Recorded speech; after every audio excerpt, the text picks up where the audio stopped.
nimefurahi sana. Na kwa mwenendo huu usimkatae baada ya mechi. No, hapana.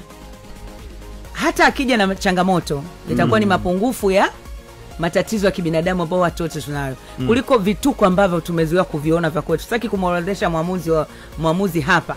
Lakini wa kwetu hapana. Jana nilikuwa jaribu kuangalia orodha ya waamuzi ambao wamechezesha mechi nyingi. Mwinchui ndo ameongoza kuchezesha mechi nyingi, unajua, katika waamuzi wote msimu huu. Nasoro mchezesha mechi nyingi sana. Mechi za kule kwetu kachezesha nyingi sana. Na nitakwambia baadaye.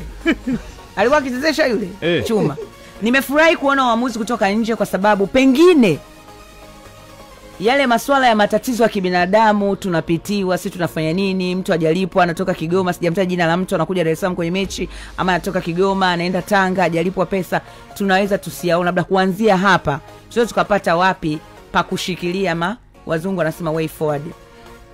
Nina imani kabisa mwamuzi anatoka nje ya Tanzania, anakuja kuchezesha mpira Tanzania. Kwanza mimi binafsi yangu, kwa mtazamo wangu, baada ya kushiba ugali mchana wa leo, na imani kabisa hapa kuna ni miongoni mwa yale maafikiano ambayo yaliafikiana baada ya kuona ile picha ya pamoja.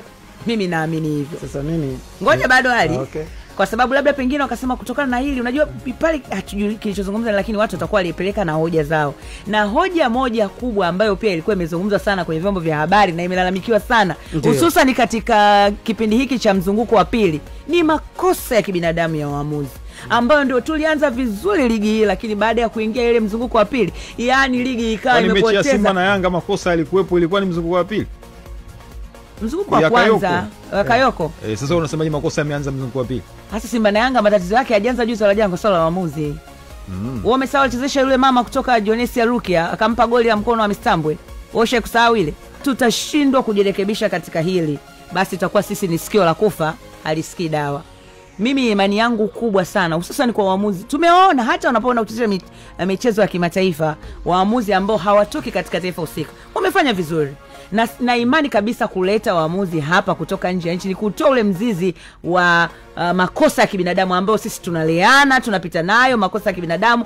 Mtu saizi mechi zinarudiwa na unaona ile penalty, unajiuliza ni kweli mimi ama nina shida ya macho ya kutokuona vizuri? Mmenielewa sijui. Nina imani mwarobaini utapatikana, lakini kama tutashindwa kupata mwarobaini katika mechi hii ambayo inakwenda kuamua bingwa wa ligi, basi sisi tutakuwa ni sikio la kufa ambalo halisikii dawa na limeoza.